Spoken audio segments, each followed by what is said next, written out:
Great day, everybody. Your presence is welcome. You seeing all those builds out there doing this cast on crit, cast on elemental ailment, and they're just pinging off stuff all over the screen and just not really understanding what's going on. Well, here, I'm going to give you a couple quick tips and show you exactly how they're getting it to that point. Let's get into it. Okay, first we're going to look at the skills themselves and the different support gems that you can use to help them out. So we're going to basically focus on cast on crit. I can also show you how to use cast on elemental ailment. That's basically whenever something's frozen, shocked, or ignited, it gets charges. So you can also utilize that. There's also a build where you can use both of them to help trigger each other while you're doing your thing, and you just get more of the cast. So basically, any skill that it allows you to put in here, so like say Comet, and the cast on crit is just every time you crit it gets charges, and then it'll ping off when it hits the 100% threshold.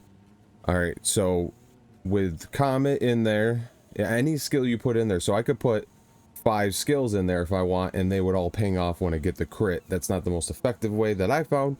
So we have, you know, your skill in there, and then we have some support gems.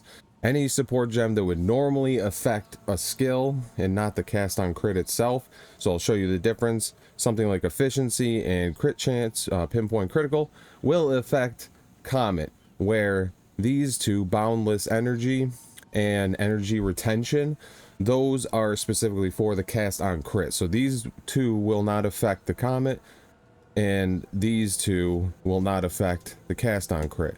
So now we just want to get this going off, just get it functioning, because that's one of the hardest parts. Once you get it functioning, then you can dial in damage. So on the skills, boundless energy is probably one that I would always say to use, because that is going to give you a 45% increase of energy. So just when you're critting, or if you're doing the cast on elemental ailment, it'll be the same thing. When you freeze a target, it'll get 45% more energy.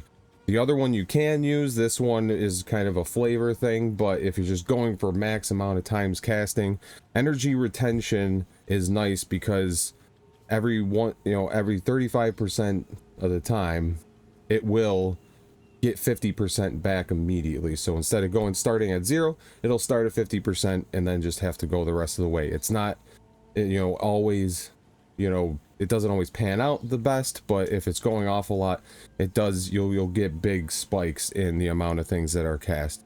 So those are the basic things. So with this skill, you basically want to get your energy increase percentage higher, and that's what's going to make it go off more. So if we're looking at then the passive tree, you're going to type in increased, if I can spell, energy,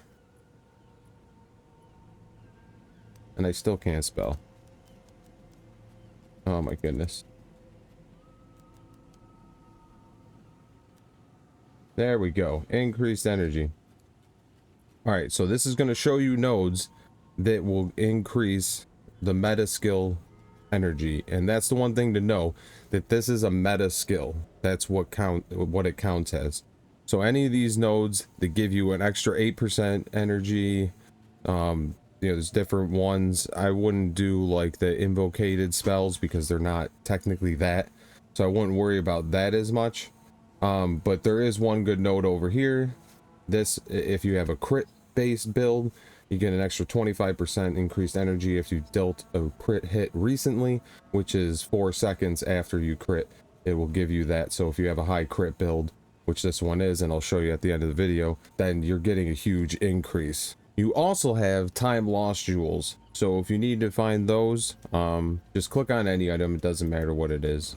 Hit Shift Alt, click on the item, wipe out the filters, then you go up to search, type in time lost, and we're going to pick Sapphire because that's for casters, and that's what we're doing, cast on crit. So most likely this is what you need. If you needed a different one, same difference. But so then you're going to type in notable, so notable passives, and we're going to type in meta. So notable passives, you want the desecrated notable passive skills in radius also grant meta skills gain increased energy. So you click that and you search, and now you will see that these come up. Yeah, some of them are pretty cheap. Just that you probably want to find better ones later on, but just to get it going, you can see here an extra 2% energy gained per notable in the circle. But yeah, so you can grab one of these, and then in your jewel slots here, you can place them. Now I have an expanded one because of my ascendancy, but they'll be a little smaller. But you basically want to get as many notables as you can inside of these circles, and if you can get another jewel slot, you can have 2 of them. So now I got, this one has 4% energy increase, this one has 3. But yeah, if you see all these notables, I get extra energy increased for all these notables. So yes, with all, you know, this one that I got, the invocational practitioner, I actually anointed on my amulet. If you need to do that, you can just go to the withered willow, which will be in the delirium, and this is where you anoint your stuff. So basically when you do delirium, you get ires, and that'll allow you to anoint your amulet, and you basically put it in here, and when you go to the passive, you will see, if you hit alt on it, it'll show you exactly the recipe. And if it's confusing because it shows these up here and no names, the names are right down here. So liquid emotion, yeah, the liquid emotions are paranoia, envy, and suffering, and you can allocate that one if you need it, or you can allocate a different energy one to help you there. So that's all you need to know really about that. You know, there's other jewels you can use as well, but these are what the most effective ones that I found to help get your energy up. So that's basically the gist of what you're trying to accomplish. You want to get your energy gain up as high as possible. So what I would say is definitely key to this. I mean, the time lost, you might be able to get away without it if you got a lot of these different small passives and notables, but I really think with the time lost, it makes a huge difference. Maybe there's some other strategies that people have out there, and leave it in the comments, that it's a little easier to get. But with the time lost, it allows you to, you know, place into some other like nodes that you need, like crit hit chance, you know, spell damage, energy shield, all that stuff. Okay, so the key points to getting this going off as much as possible is getting your energy up, get time lost jewels, get as many nodes as you can that give you the increased energy gain, anoint your amulet if you can to get another node to help it out. And then on the skill itself, I would say definitely boundless energy is probably the most effective one. This pair, energy retention pairs pretty good. That's the one that gives you half your cost back if you get a node like this on your passive tree, which is energized, which also has a chance to refund half the energy spent. So something like that can, you know, affect it in a very good way. I would say this one works a lot better with something like if you're running dual casts on, like the Element one, and I'm going to show you in a second what the difference is between them and how often it goes off. But I would definitely get boundless energy. The other caveat to this strategy is something like comment on here. It's gonna, once it starts going off and you got like 10 of them dropping on a pile, I mean, just think about it. If you had to cast 10 of anything in like 2 seconds, your mana is going to go down pretty quick. So that's something to keep in mind. But again, we're just going to try to get this working. But I would put probably efficiency in there with whatever spell you're casting. That's why I usually keep it to 1 spell. Just because I am a crit build, so I want crit chance, but also I can fit efficiency in there. Otherwise, you will just see it deplete your mana. But let me show you this in practice right now. Okay, first we're gonna show cast on crit just by itself, then we'll put on cast on elemental ailment and see the difference between the two. I did recently switch to just putting archmage on because it just boosts the damage a lot, and cast on crit actually, even though I'm freezing a lot, it just seems like it's casting a lot more. Also, for like bosses and some certain enemies, you don't really freeze, or you don't freeze much. So I just feel that cast on crit is the better option if you're just going to go one of them. But I will show the difference between the two. You definitely get a lot more of them paying off when the two function together, and we'll show that in a second. So this is just cast on critical, and yeah, so we'll show you exactly how this energy is built up. And this is a T16 map, and we can see it's at 95% already. It's about to go off.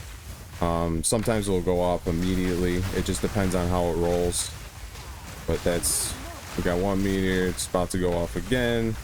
And this build again with the archmage, it's basically just doing more damage, so I don't need them going off as much, which is saving on. See, there you go. You got two in a row there pretty quickly.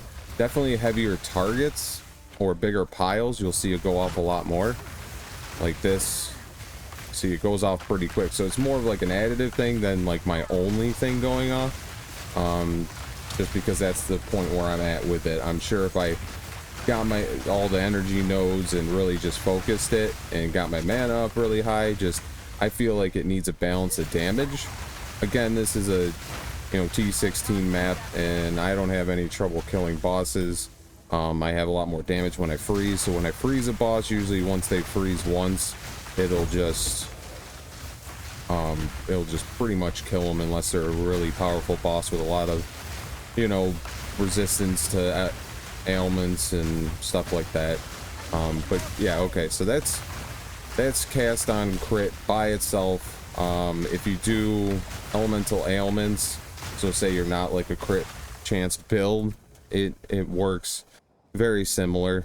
But I can take the archmage off and I can put the cast on elemental ailment as well, and now you'll see them kind of pogo off of each other, and you're just going to get a lot more ticks. So this is if you really just want like a ton of effects on it, and you'll just see it go off a lot more. And if you look at the top, you can see them kind of pogoing each other.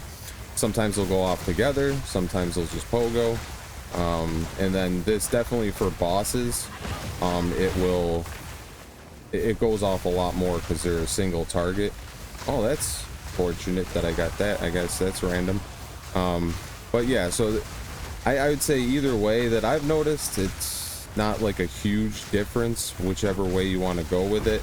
But if you can only really do one or the other, that's fine too. Again, just get your energy up as high as possible, and then yeah, try them out. If one doesn't seem like it's going off as much, maybe switch to archmage, or if you need a little survivability, grab, you know, or more mana, grab you know, mana remnants or something to help yourself there.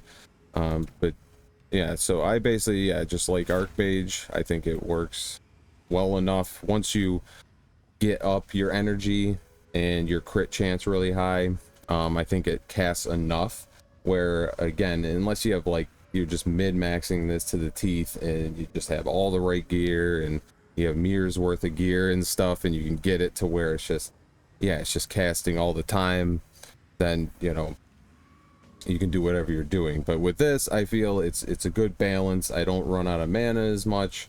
I can cast them when I get to bosses. It does launch a bunch. I'm sure you guys all want to see what this is, so let's see what we got. It doesn't look that great. A perfect chaos orb, I think that's worth a lot. So, but what are these? Perfect orb, I don't think, that's kind of crappy. It landed that. Oh well, no. What is that? That's an 8. It's not a 9. A couple divines would have been great, but I'll probably just get the perfect chaos because I know that's worth a bunch. But yeah, anyway, so that's a basic build. That's basically what you're looking for to get it to keep going off consistently. Scaling that is just getting more of that energy. Again, I think the more you go into it, so if you're seeing a build, make sure, like on YouTube, make sure you look in the description, make sure it's not like a concept build, because some people have builds where they're doing, you know, both the cast on elemental and the cast on crit, and it's just pinging shit off all over, and like, yeah, they got firestorm, and you know, there's all these extra skills and comment going off, but it's not like, it's not doing that as much as you think. It's not like, sure, yeah, they're clearing a map of just like regular guys, maybe a couple rare monsters, but the rares aren't really like juiced up or anything. That, or they just have crazy gear on. Either way, but yeah, definitely working your way up into a build like this, still focus on damage with your core skills, and sometimes even like pushing back to just your core skills and making sure those can still kill by themselves, because you can't always rely on the cast on crit while you're building it. It takes a lot for it to get to the point it is, so using it as more of an additive just for some extra damage and just kind of leaving it. I mean, I know it takes a lot of spirit, but you know, I would, you know, do that as you're going up. Make sure your skills are still doing damage. Don't only rely on the cast on. Then once you get that up more, then you can adjust from there. That's the basic gist of the whole thing. If you have any questions, let me know, and I'll see you guys in the next video. Peace.